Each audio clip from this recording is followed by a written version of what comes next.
Good evening, everybody, or anybody. My name is John, and welcome to my 15 minutes. This is the 15-minute program that I produce every single day so far this year. I've managed to get every day in, and I just talk about whatever I feel like talking about, and let the rest just happen. Upload it to YouTube, and maybe somebody will actually see it someday. But who knows? Anyway, this is let's see, today is the 8th of March, so 3/8/20. And this is the 68th day of the year and the 68th episode of my 15 minutes. Wow. So the goal is to get to 366 before it's all said and done. Every day for 15 minutes a day for the year. See what happens. Today, I did have something. I was talking last night, if anybody was watching, that about Susan and I going out and having some thrift store fun yesterday, having some thrift store finds and enjoying the day. And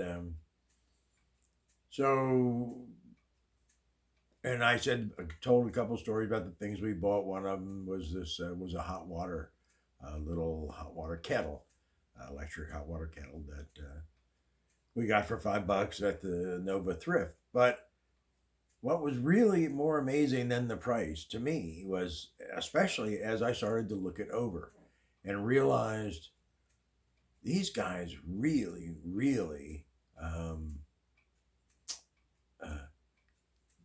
whoever the design team that worked on this kettle is, they did a phenomenal job. I don't know how old the design is or how new the design is, but it is absolutely perfect for what it's designed to do. I just can't, I really like good design, and I think most people do, but most people not even sure how to recognize good design.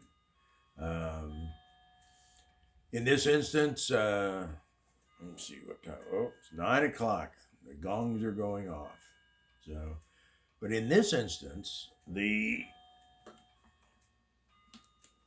little coffee maker here, and this is it right here. This is what we bought yesterday, and Susan's already used it a number of times. It's just an interesting design exercise, really. First off, there's the base. The base has the plug.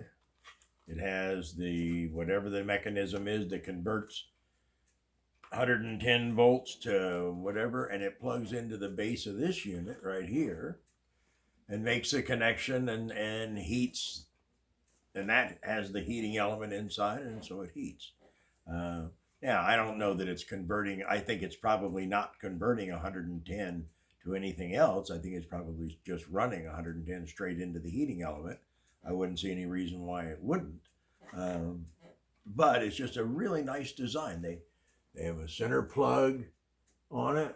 You see that? You see that center plug? And then it's got a little place for the same thing to go in.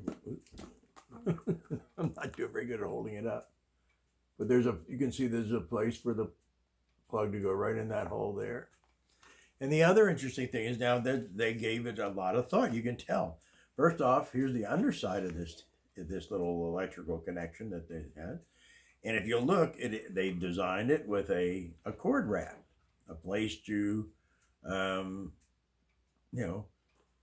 store your cord when you're not using it, or even better, they've had a couple little notches. So this is, of course, it's a countertop design. It's not designed to use, any place. But what it means is if you have a very short throw to your plug on your counter, if it's against the wall and this thing's sitting on it, you don't have to expose much more cord than you need to. And if you need to a little bit more, you just bring it out, and whatever you don't use stays wrapped up nice. And it's just a really nice design. It just shows thought. It really does. It shows thought. It also shows thought here in this, because when you put this on this, it doesn't matter where it is. It doesn't lock in place. You can lift it off anytime. But it doesn't turn on until you push this button. push that button, and then this red light on the front comes on, and this thing heats 1.7 liters of water. And they have nice clear windows. You can see your water level. So this fits on here. It just swivels. You can put it anywhere you want. You turn it on, it heats up the water. When you're done, you lift it off. The connection's broken. You don't have to worry about being electrocuted as you pour water. I mean, this thing is so well designed. Even the lid and the pour spout. The pour spout actually has, it's hard to believe, but it's got a nylon mesh screen in the pour spout. So if you are pouring hot water and there happens to be something in there that you don't want, some foreign contaminant. Anyway, if it's got some foreign contaminant in there, the screen will catch it before it gets into whatever you're trying to make with hot water. The lid locks, comes down and locks tight. There's 2 buttons on the side here. You just grab them and lift up on the lid. I mean, just amazingly well thought out. I mean, in every detail, it really is. The handle's comfortable. Again, it's got the plastic clear, somewhat clear plastic sides, so your water level. And it probably wasn't all that expensive to begin with. $30, maybe 35, 40, I don't know.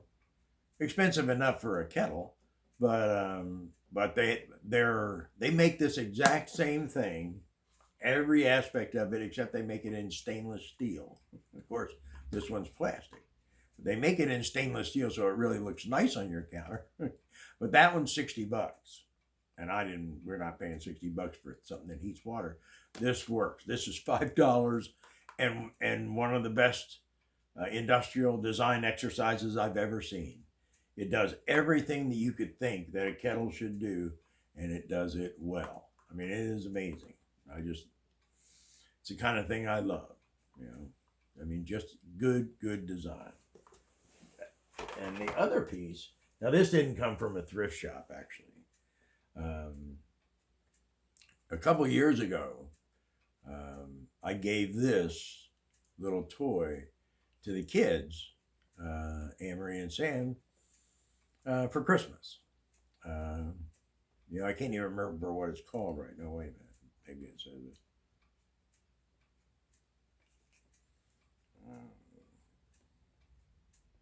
Oh, Supernova. It's called the Supernova. And it's basically a drone. It's got 4 helicopter blades inside. And you charge it with a standard micro USB cable. And when you turn it on, it only does one thing. It lights up. And when it turns green, you can just drop it. And it'll start flying. And if you turn it upside down, it turns off. Now, this is a little of an intelligent device. So it's got infrared sensors around the outside edge, and it's designed so that if you make certain movements in front of it, it flies, it goes up, it goes down. It's got sensors on the bottom and the top. So you can force it down, you can force it up, you can force it left, right, you can make it do tricks. There's a YouTube video, just do a search on Supernova, not the kind that blows up in the astrological sense, but the kind you play with. And you'll see, there are plenty of videos on the Supernova. But again, this, to me, is a design, almost a perfect design exercise. It's designed to do nothing but have fun with. They figured out how to do this and not get somebody's fingers chopped to ribbons with spinning blades by encaging it in a nice, safe ball that you can just grab a hold of anytime without worrying about coming in contact with the blades. They're not that powerful anyway. You're not going to lose a finger over, even if you don't stick your finger in there. But they do spin pretty fast, and they can hurt and maybe cut. I don't know. But they did that. They really worked hard to make it, a cool toy. And I think they did. I just think it was just a great thing. I've been trying to fly drones. I've had a couple. I bought one a few years back. I had a gift of one a couple years ago, and truthfully, I can't get the hang of it. I'm gonna try again at some point. I know that because drones are photography and video, and everybody's doing it. So I'll eventually give it a shot again. But I'm gonna need a drone that does a whole lot more on its own than I'm capable of doing on my own. So we can try and make sure that the drone takes care of itself and doesn't get all screwed up because that's what I do to them. I can't get the hang of the left, right, right, left. When you got your whole mind has to switch around. But anyway, this thing is it's a drone basically. It's got four.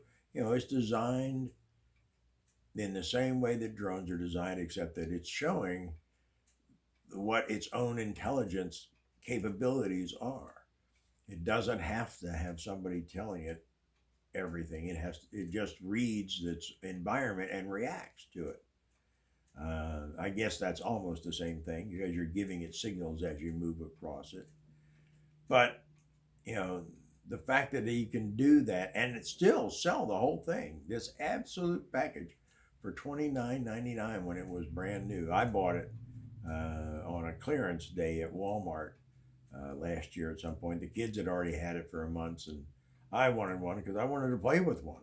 I saw it, I thought it was so cool, and I wanted to try it. So I found one at clearance day one time at Walmart and bought this one. And I've had fun with it. The cats go nuts. This thing's flying around. But they have a good time too. Anyway, it's really, it's just where things are going these days. If you can imagine the fact that you can put this in your house, and if I can find the, oh, there, I couldn't find the switch to turn it off. There you go. So now it's off, the green light's out. But those are just a couple of examples of things that I personally wouldn't think of, but when you look at them and you see the detail and the care that went into the thought behind these things, it's just mind-boggling sometimes. That little Melita thing, I mean that's Melita. They're a well-known brand. They've been making coffee filters for years and all kinds of stuff. But that is just such a well thought out kettle. Just if you start to think about what things are, that's how you look at design. To me, anyway. Whether it's good design or bad design, there's some of both. The Pontiac Aztec, that is the Breaking Bad, the sinister Breaking Bad car. Ugly, bad design, but so ugly that people fell in love with it too, and now they're starting to treat them with a little modicum of respect, like they want to turn them into collectibles, because Pontiac's no longer in business, and the Aztec was just the last of a long line of, well, no, I shouldn't say a long line, but the last of a line that was failing. And the Aztec was just a really bad design exercise. I wish I had a picture of one here, but if you have never seen one before, make yourself on out to the internet and just type in Pontiac Aztec and take a look. Maybe you're one of those few people that'll just see it and fall head over heels in love with it. But maybe not. I've lived for a lot of years with a lot of bad design exercising in the automobile industry. I spent most of my life in it, so I've seen some of the worst of the worst. That is a fact. Ford Pinto, Chevy Vega, exercises, and I don't even know what they were exercising I know what they were thinking at the time. They were thinking, oh, let's do something. We want to compete with the Japanese and the Germans and get good gas mileage thing and produce a car that people could afford. But they were trash, bad design. Anyway, that's it for the night. My time is closing here on the 15-minute mark, so we're going to end it. I hope you enjoyed the little discussion. If you see one of these little Melita coffee, or I shouldn't say coffee, it's not a coffee maker, it's just a water kettle, a heater. it heats up really fast too. Not only is it really well designed, but it works like gangbusters. I mean, it just flat out boils water. It's much faster than their microwave, believe me. But anyway, so take care of yourself, take care of your loved ones. Good night, everybody. Be kind out there. Good night.